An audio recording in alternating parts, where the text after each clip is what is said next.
Okay, management accounting and budgeting in public sector organizations. Okay, we'll cover on the role of management accounting in planning and control in public sector. And then budgeting in public sector organizations. And I think for this class, it's just an overall overview. Okay. And then we'll also discuss on Islamic perspective of budgeting.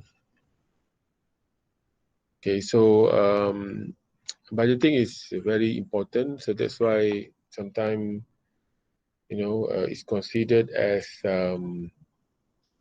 management tool, okay, management technique, than accounting technique. Okay, so almost everybody in organizations, if they are holding managerial position, they are involved in budgeting process. Okay, in terms of preparing, reporting, okay, and executing the budget. Okay, now we first discuss on management accounting. Right, if you look at it, special attention of MA in public sector is on the activities of the public sector. Outputs should be there, are not normally measurable. Costs, they are usually recovered by levying a tax on the community rather than charging the users. Okay, costs of most public sector organizations are fixed costs.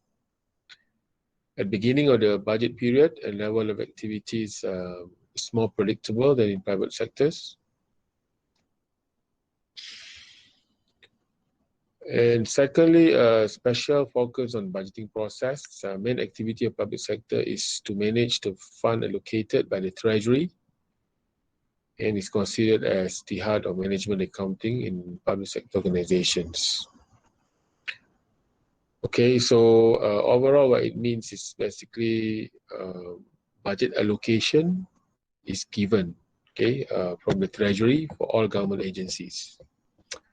That's one. The other is unlike private sector or private companies, they can get access to financial institutions, okay, take loans for extra funding, so issuing shares.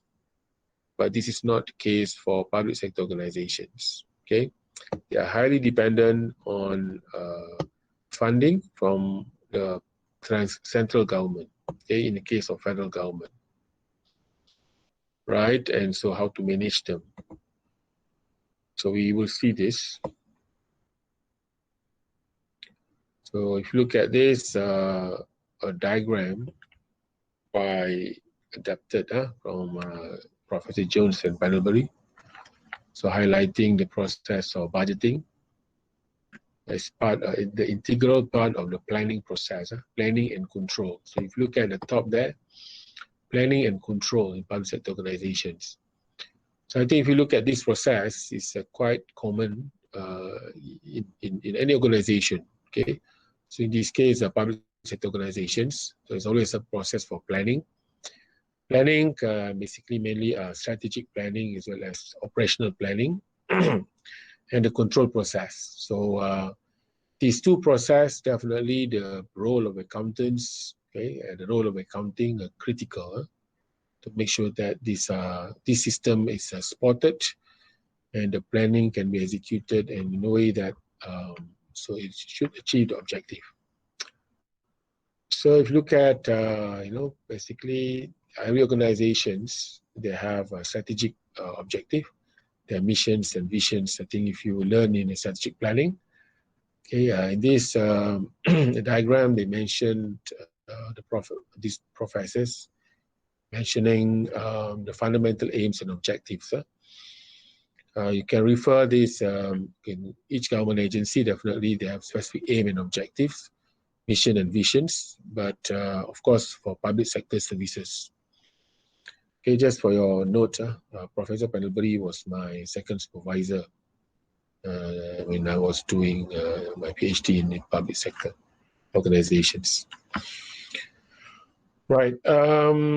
So you can see that from the strategic planning, then it's supported by operational planning.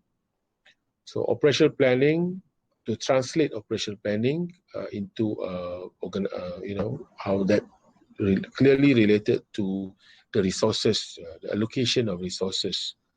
Or in other words, every organization, they have limited resources. That will be basically the funds or the money.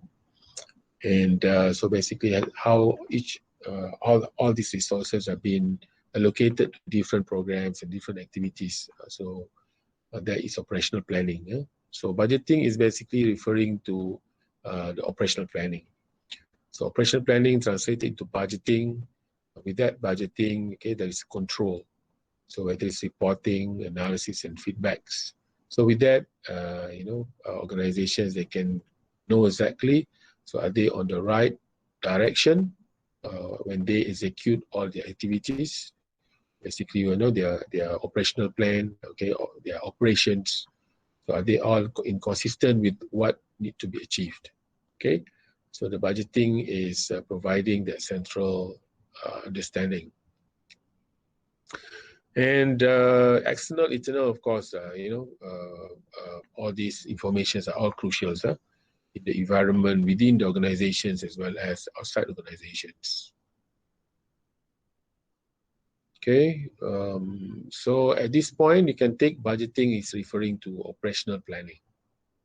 Okay, of course, this one is for operational budgeting, for operational budgeting.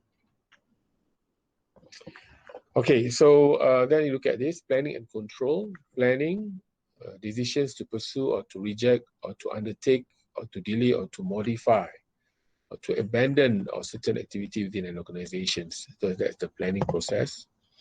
At the end, they have a plan, action plan. Or this action plan referring to can be strategic in nature, it can be operational in nature. Then control, to ensure that planned activities are implemented, followed, and ultimately achieving the objectives. Okay, so the control process. Then the control process, the reporting is important. Okay, the reports, monthly reports. Usually for the budget is monthly reports. Okay, for the performance, the non-financial performance is quarterly. It can be done monthly, but I think in terms of monitoring, it can be done quarterly. Of course, depending on the top management, how frequent they want to monitor. Okay, so with planning, there must be control. So control, it means that during the execution, they must make sure that what been planned is basically being followed and executed. Okay, so the planning on, let's say, on water quality, the planning on what would be the objectives of the organizations. So if you look at some of the groups, okay, let's say on transportations, equality transportations. So possibly that relates to providing or provide licensing, okay, to more public transport operators. Okay, so what will be the plan? And with the plan, so what would be the executions? Okay, planning, strategic planning, and operational planning. So these two is equally applicable in government organizations. Okay, there are strategic planning process as well as operational planning process. I think you learn strategic planning in strategic management. Okay, normally how the organizations basically they plan to achieve their objective, vision, and missions. So that is through strategic planning. Right? So in long-term in nature, normally it will take 3 to 5 years. But in the case of government, generally within 5 years. But it can be shorter, depending on the top management as well. But I think 3 to 5 years is quite reasonable. On the other hand, operational planning. So operational planning, short-term. Okay, so you can say, I think I mentioned there a plan for 1 fiscal year. Right, so for government organizations, their budget, their planning, normally they follow fiscal year. Okay, so basically following the calendar year from January to December. Okay, translating strategic planning into action plans. Okay, so strategic planning is important, but definitely is very important in the sense to make sure that the visions and missions of organizations are achieved. They're supported by operational planning. Okay, strategic planning, formulation of organizational objective within the strategic planning period. Okay, can be 3 years to 5 years. Spotting long-term mission and vision of public sector organizations. The overall aim and objective of public sector organizations depend very much on the political priorities and government policies. Okay, so I think political priorities depending on the manifesto of the political parties, and government policies, of course, the ruling party, and government policies. So I did mention that, for example, all this long-term planning within from 5 years, medium term is basically Malaysian plan. Okay, in Malaysia we have Malaysian plan, as well as for each sector or important areas related to government policies, they call it master plan. Okay, it can be transportation master plan, it can be communication master plan, so there are others. So that will provide framework for government agencies to develop their plan. Okay, thirdly, inputs from stakeholders are essential at the formulation process for vision and objectives. Okay, so stakeholders engagement, particularly engagement to the target groups, okay, or how or why certain services are being provided, then their inputs definitely should be addressed.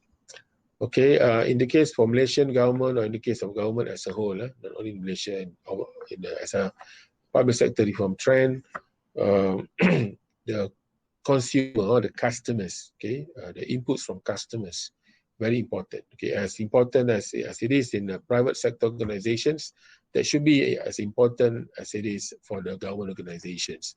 The inputs and the needs of the target groups or target customers. Okay, of course, generally organizations, okay, nowadays the word customers, how they use in the private sector is being practiced in the public sector organizations. Okay, with strategic planning, there is operational planning. It's a short-term plan for one fiscal year period, developing the action plans required to achieve objectives of strategic planning. Okay. So action plans, so exactly detailing out, okay, what need to be achieved, okay, with the strategic objectives. Breaking down the strategic plan into series of targets to be aimed and activities to be pursued within one fiscal period. Thus, it provides the framework within which the organization will operate in order to achieve its strategic objectives. Right, so of course with the planning, there are KPIs, maybe expressed in financial and non-financial terms.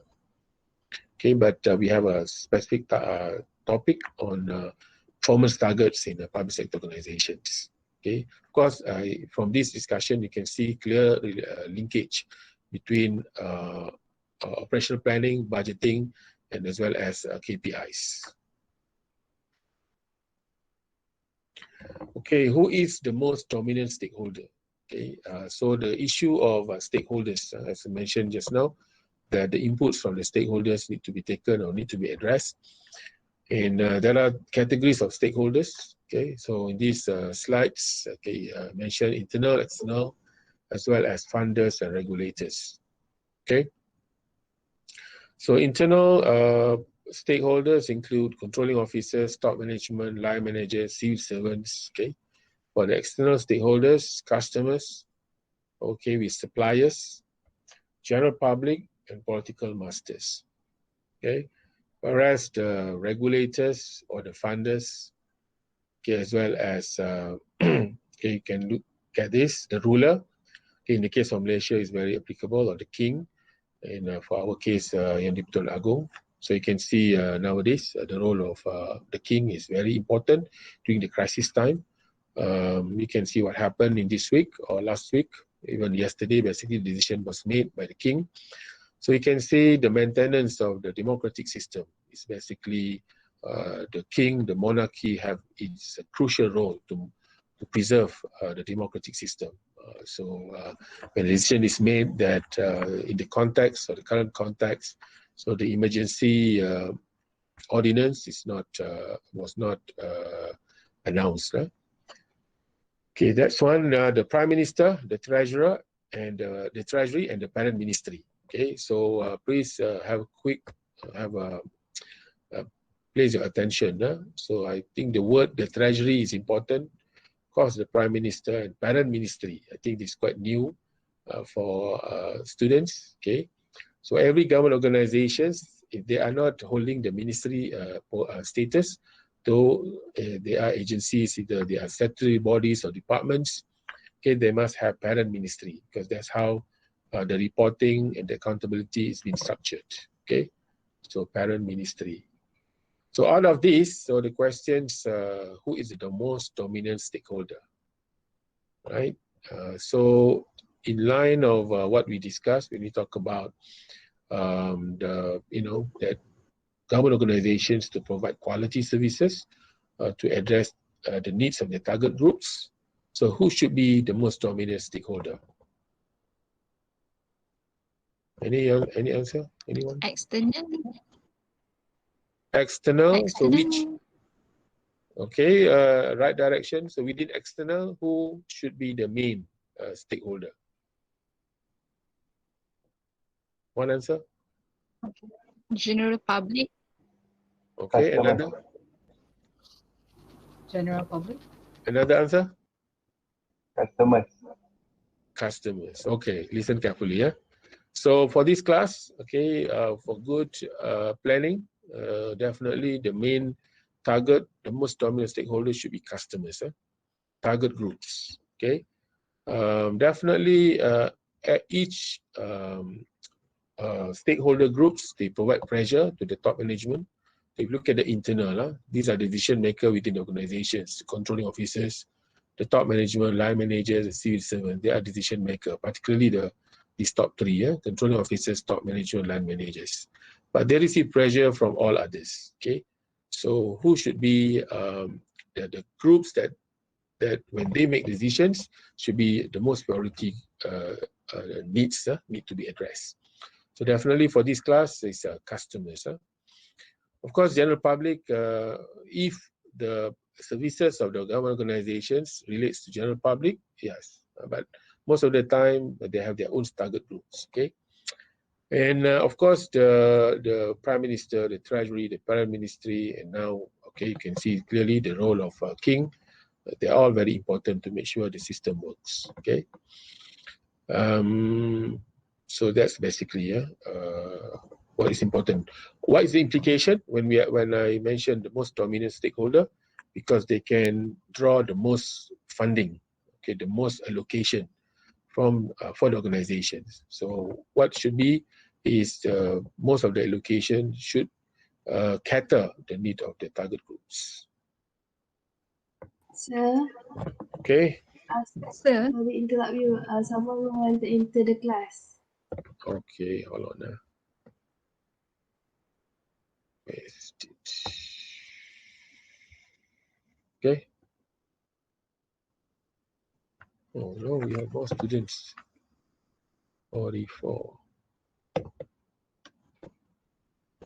Okay. Right, is that all? Sir, may I ask Sure. regarding the stakeholder? Sure. Just basically, all these are stakeholder for the government organization, right? Yes. How can we differentiate customer? Who are customers referring to?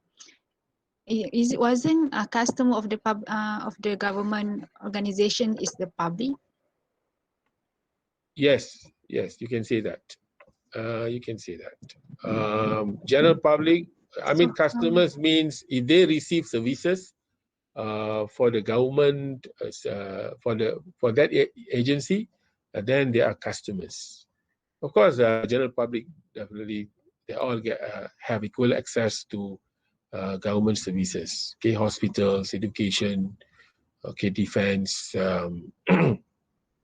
and particularly you can also look at economic related services. Okay, licensing, okay, financing, and also support for instance either companies or SMEs, right? So you can see that as well. So that's why I mentioned customers. Of course, general public is part of customers, definitely. Okay. Okay. Okay. Thank So you, sir. why? When the word customers has been mentioned specifically, so you know what it means. It means that the services are being designed to meet the customer's needs. Okay. So very specific. You cannot. There are.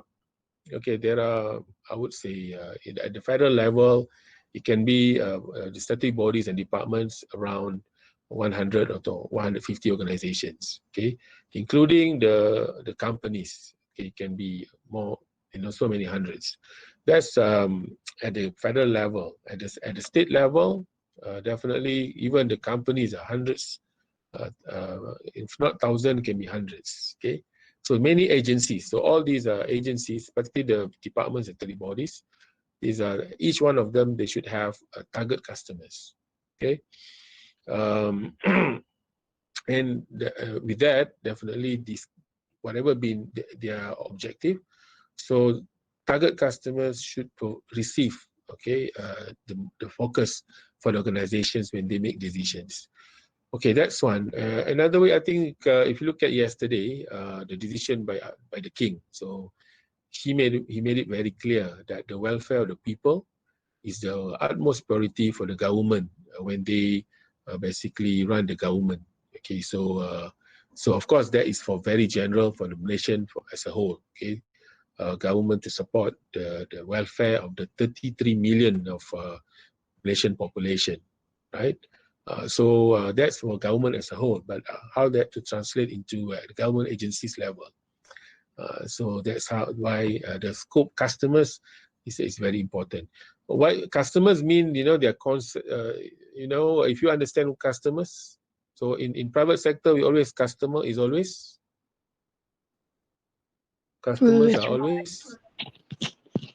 always right. Customers are all exactly. So that concepts, that understanding should be practiced in the private sector, in the public sector.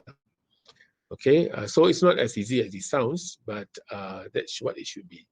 Of course, with the at the same time, with the challenges and constraints as the government organizations. Okay. Sorry, sir. All right. Is the customer referring to like someone who go to clinic kesihatan or something like that? Yes. The one who receive the services from the government agents, government services. Okay, all right. That's like private sector. Who are customers? Those who buy their products, isn't it? And those who basically get the services from the companies or the business. So similarly in the case of government. Okay, so customers are basically those recipients. If in the case of inland revenue, okay, of course the customers are the taxpayers. Okay, for the hospitals, the customers are the patients. Okay, right? Can I continue? So then, who should be the suppliers? Oh, okay. No, right. Suppliers, no. I think maybe that's confused you. Okay, let me change that a bit. Very easy, right? Okay, so different categories. Suppliers are just like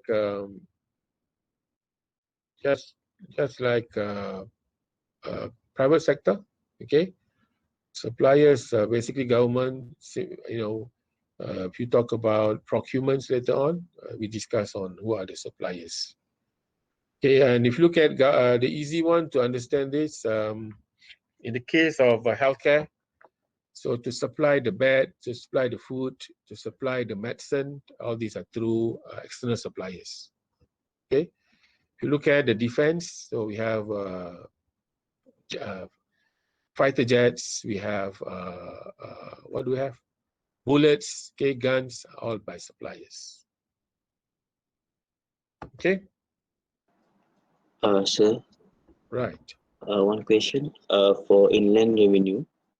Yes. You said that the taxpayer is the customer. May I know why? Because taxpayers, they pay their tax to Inland Revenue, isn't it? Inland Revenue is a collection agency for the for taxation. So that's why I'm saying that. Okay, so they pay tax to Inland Revenue. So Inland Revenue, of course, in a way, Inland Revenue also chasing the taxpayers, but at the same time, they provide service to the taxpayers.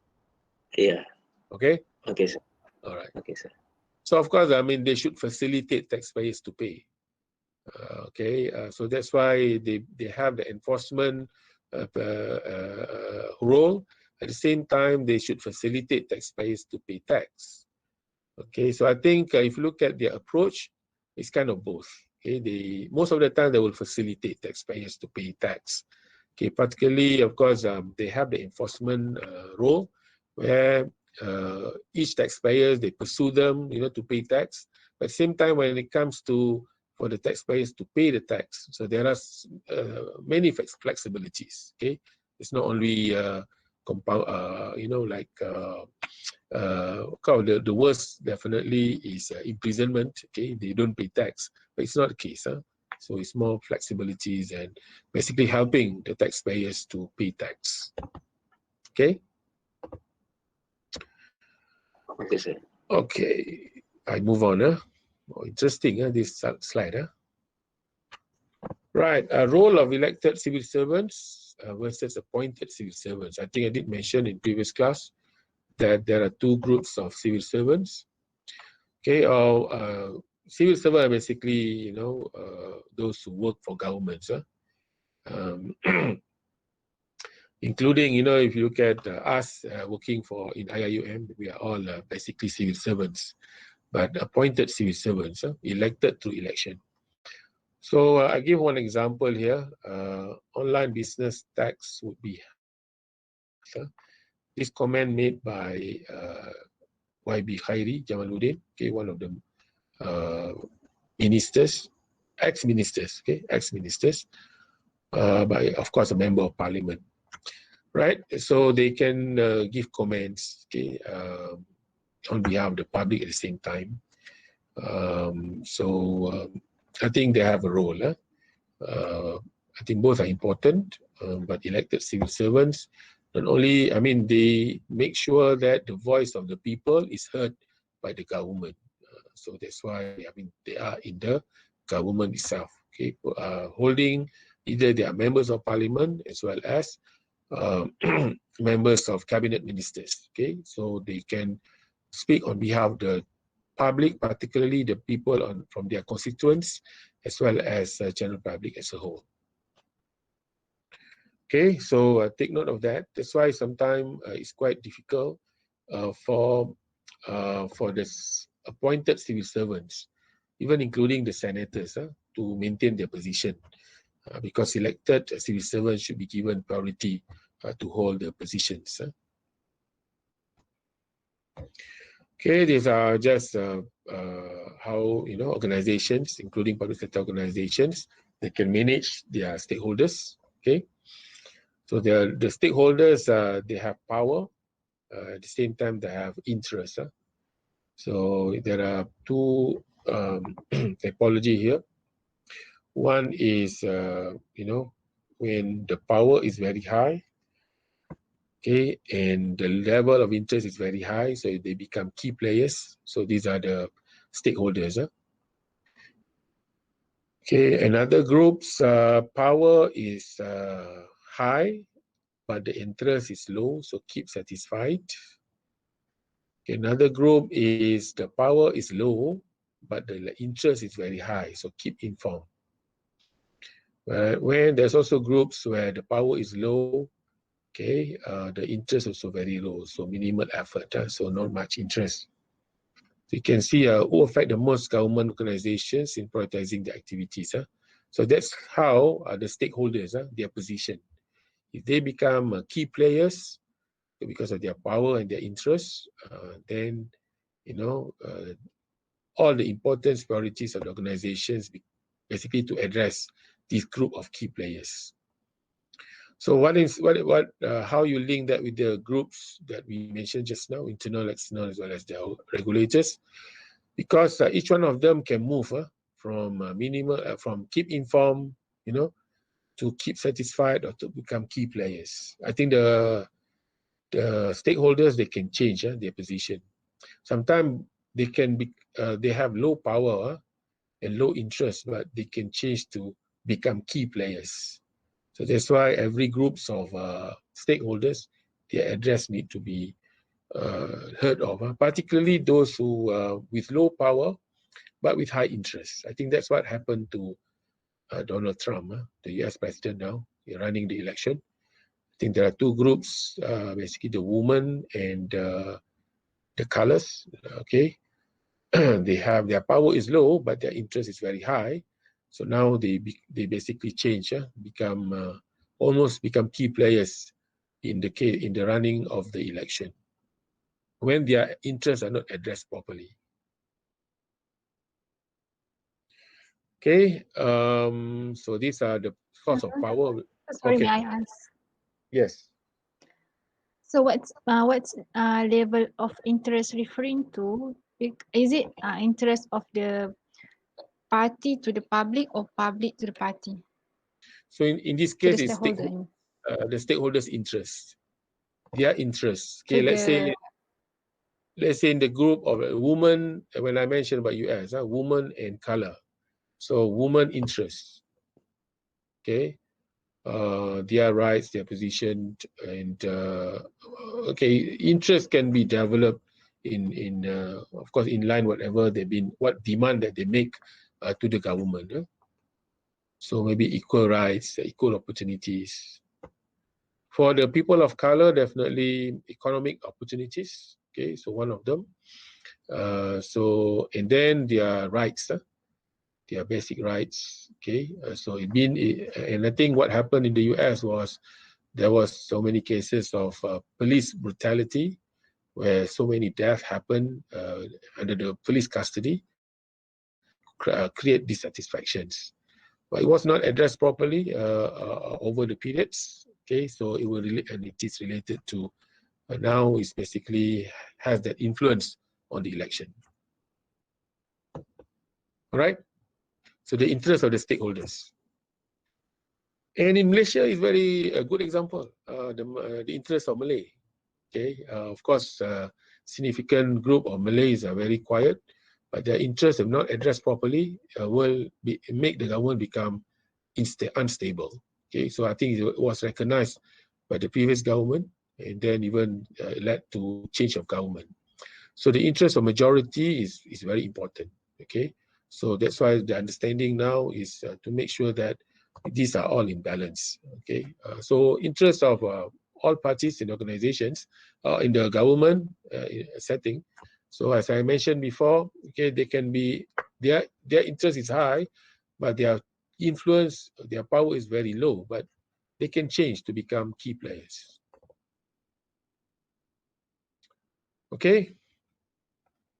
Right, the source of power can be from position, personal, resource, expertise, as well as systems.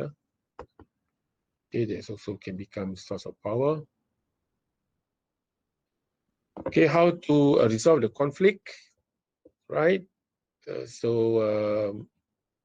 Satisfying sequential attention, right? So sequential attention means, basically satisfying one group after another. Because sometimes different groups cannot be addressed at the same time. Okay, exercise of power, I think maybe that can happen as well. Side payments. Okay, so one option. I'm not saying that these are all as best options. Okay, discussion. Do government organizations have autonomy for policy making, strategic planning, and operational planning? Challenges to balance between freedom to manage and control of public services in light of improving service public interest. Okay, maybe just take on 1 or 2 minutes. Okay, so I think this question is right from the beginning when we talk about strategic planning as well as operational planning.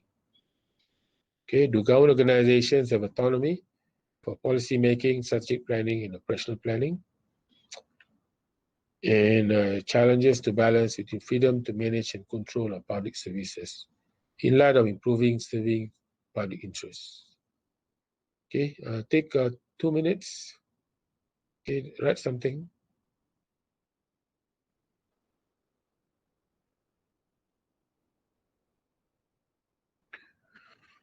Okay, so if you look at this, autonomy means power, flexibility. Okay, so pretty much in general, do they have or they don't? Government organizations. You ask question, you should also give answer.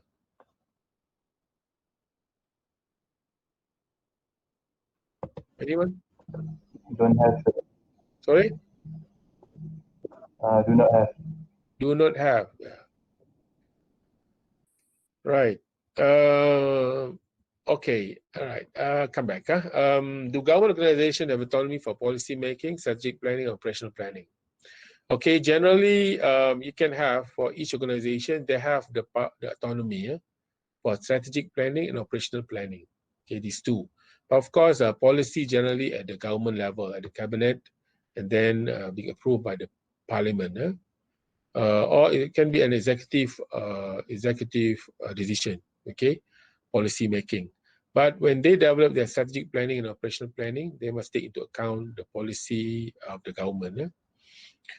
Okay, so they have the autonomy. Why it is important? Because to provide good services, okay, they must have that flexibilities.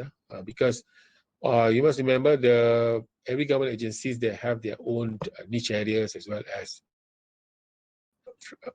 competencies.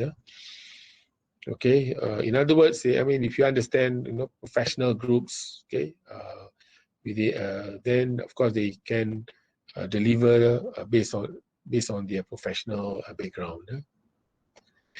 You look at the case of Public Work Department, okay, GKR, or Public Work Department. They provide services on, to develop infrastructure for the country, right? Water facilities, okay, road networks, government buildings, okay. So they must be very flexible enough to make sure that the quality of their services is at par internationally, okay. So they cannot be dictated all the way, yeah. So they must have that flexibilities for strategic planning as well as operational planning. Challenges to balance between freedom to manage and control of public services in light of improving service public interest. Okay, so in this question, I think it's more on explanations. So government, civil servants, they need flexibilities, okay, so that they can provide better services for their target groups, okay, at the central government, at the local level. You must remember, when providing services means they provide services throughout Malaysia. Okay, there are people, the needs of people in the south may not be the same as at the north. The urban services for the urban people and the rural areas not be the same. Okay, so take into account all these differences. Okay, and but of course at the same time, the freedom to manage, but at the same time there are also need of certain controls. Because too much flexibility can lead to problem as well. Okay. In other words, of course, freedom to manage by the public servants are important in a way to provide good services, right? But if it is in a low corruption environment, it can be very fantastic. Okay. Any comment?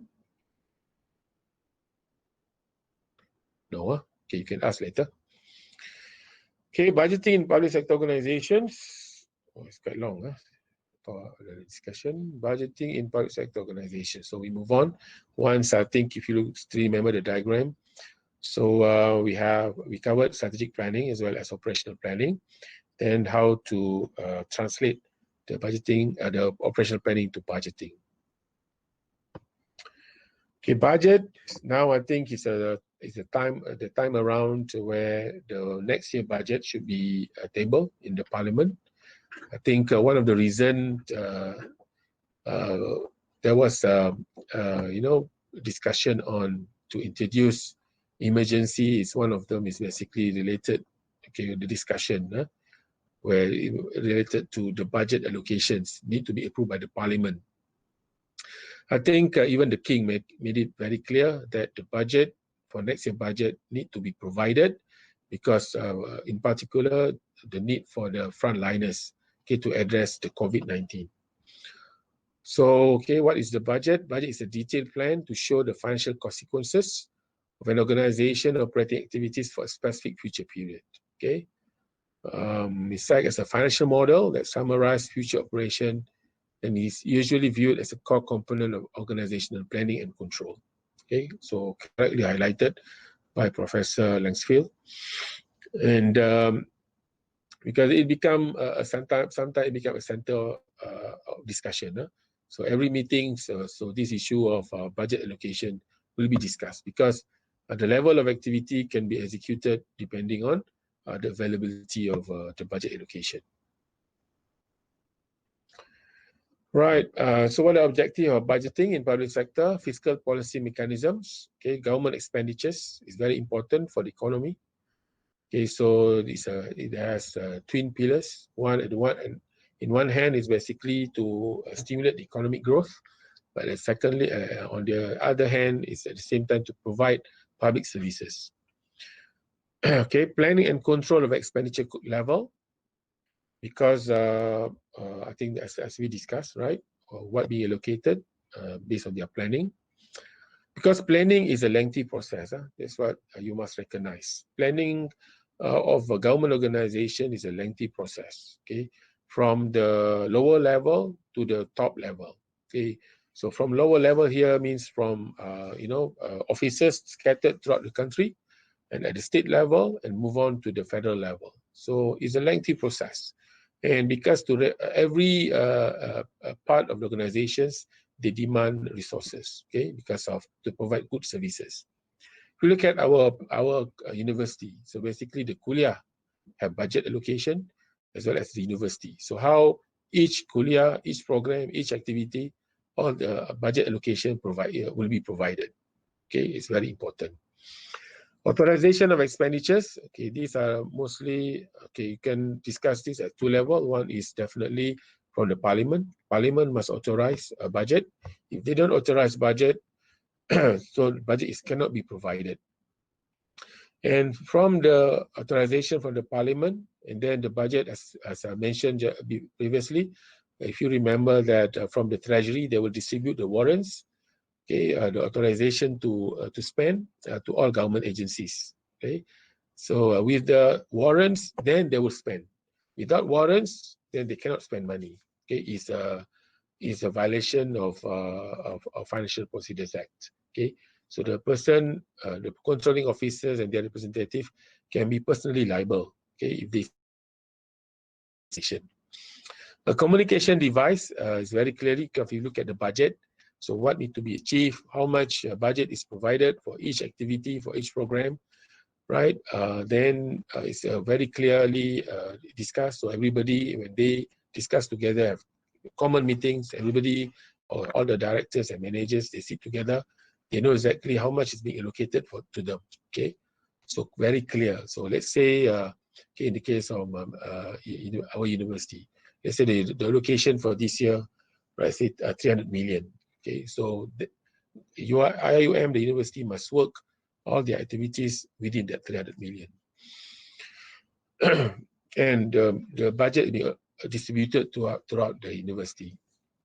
Motivation of managers, okay, so if they can achieve their targets, definitely that become their motivations to perform. Another way to look at it, of course, in the case of profit making, is quite easy to understand. If you achieve their profit targets, you will receive your bonus. Okay, so it becomes motivation. So similarly, in the case of government, they have their targets. They must spend the allocation properly according to plan. Okay, so the budget for planning and control. So I think I can read this quickly. Okay, the planning express the inputs. Okay, and then okay, can become the basis for control. Right, budget maximization an issue. Okay, why? To appear performing better than others, how they can happen, competition and limited public resources, good manager ability to put forward his agenda into priority list of government organizations. Okay, so of course different budget managers, okay, even different ministries, different ministers. Okay, so how they can draw the attention so that their activities become part of priority list within the government. Okay, so good managers are being able to receive that high attention, and then they can demand higher budget. Discussion, effective budgeting, okay, quality planning, features of budgeting, and others. So effective budgeting, I think, okay, what would be the focus? Okay, the focus will be for the customers. Features of budgeting, devolved budgeting, participative budgeting, delegation of autonomy, financial and operational, sufficient allocation, link with performance and compensation. So discuss this because at this, I think for discussion for effective budgeting, you can bring in what you learn from DMC, from management accounting course. Okay, you can bring it here.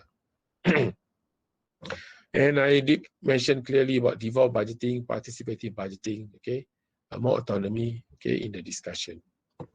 Why this become part of the features for effective budgeting. Okay, so budgeting from Islamic perspective. So these are the areas or the sectors need to be provided. Okay, so provision of basic necessities include food, shelter, clothing, education, and transportation. So the broad objective for the functions of Islamic State to establish a good society with justice, peace, and security. Right, budgeting, it can be welfare budget as well as general budget. So the sources for zakat, I think zakat are very clear for specific asnaf, need to be spent for this asnaf. Okay, sadaqat, okay, similar but more general than zakat, okay, for poor and needy, as well as general budget through taxes, tax collection, including jizya for general administrative and for others.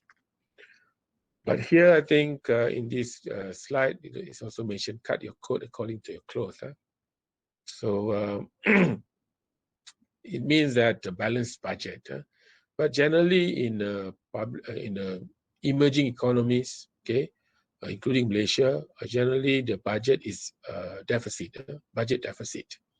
It's very difficult to achieve balanced budget, okay, for some reason. But nowadays, I think across the globe, I think all governments are basically under budget deficit, except one country, I think China. Only China is with a budget surplus, okay, because of the economic activities that they are, the GDP is very high. But the rest, I think, are all under budget deficit. But if it is a controllable budget deficit, okay, in other words, affordable, okay, still within the line of income of the country, okay, you can discuss that. I mean, but generally to promote economic growth, that's why government, most of the time, they have budget deficit. Public expenditures in Islam, okay, this need to be provided. This one is based on the Ottoman Civil Code. The principal criterion for all expenditures allocation should be the well-being of the people, public maslahah, the importance for public well-being. The larger interest of the majority should take precedence of the narrow interest of minority. The removal of hardships and injury must take priority over the provision of comfort. Okay, I think this is related to Maqasid of Sharia as well. A private sacrifice or loss may be inflicted to save a public sacrifice or loss, and a greater sacrifice or loss may be averted by imposing a smaller sacrifice or loss. Whoever received the benefit must bear the costs. Okay, there's another way to look at it. It's not free, so to a certain extent, okay, the imposing of fees collection as well. That's why I think if you look at the wakaf, doesn't mean that wakaf is for free, but at least the facilities can be provided with the income from wakaf as well. Okay, permanent heads of expenditure prescribed by Sharia. okay, defense, law and order, justice, need fulfillment, da'wah, okay, inviting to the deen of Allah, enjoining right and forbidding wrong, amal ma'ruf wa nahy anil munkar, fulfillment of social obligations, fard kifayah, and civil administration. Okay, so these are all, as mentioned, permanent heads. It means that need to be allocated every year, okay, by the Muslim Islamic government or Islamic state. So I think it's quite, the rest are quite general, I mean, general sectors. You look at defense, justice, okay, need fulfillment, okay, maybe a special emphasis with the zakat beneficiaries, say, okay. And there are also fardu kifayah, okay, so it's very broad in nature, where what is needed by the Muslim Ummah at that point of time need to be provided. Okay, but at the same time, there are also specific needs for da'wah as well as for amal ma'ruf nahi munkar. I think these two heads of expenditures is unique for Muslim government or Islamic states or Islamic government. Any comment or any question? Okay, you can ask. Right, expenditures for contemporary needs in light of Sharia, including protection of the environment, okay, supply of necessary public goods other than prescribed by permanent expenditures, scientific research, economic development, subsidies for priority private economic activities. Okay, of course, this one is in light of Sharia, in light of consultations, and you know, all the muftis can provide their fatwas, so what are needed by the people in the Islamic government, in Islamic country or Muslim country.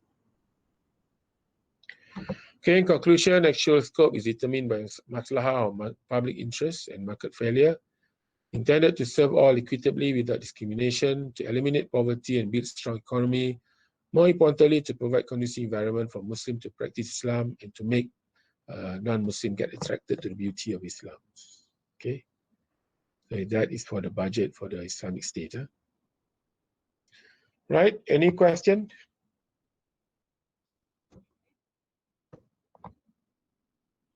Okay, 1 hour, quite long lecture.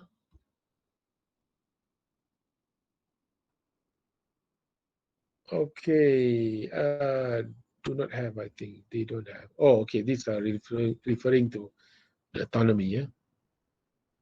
Some say have, okay, they have, I think it's discussed. Later on, we'll talk about also the flexibility and autonomy of government organizations. Okay, you will have a better understanding. Right, any other?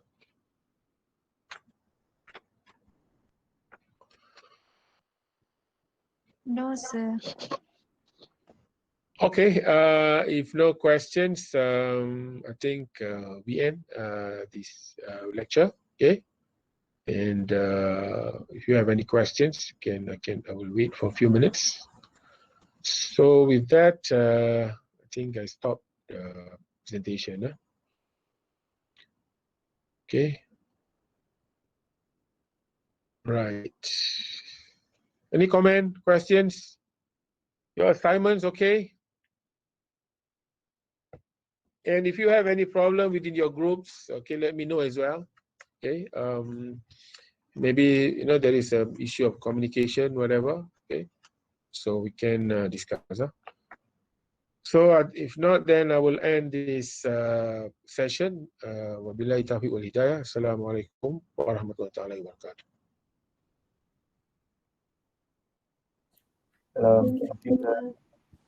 Thank you, sir. Thank you, sir. Thank you, sir.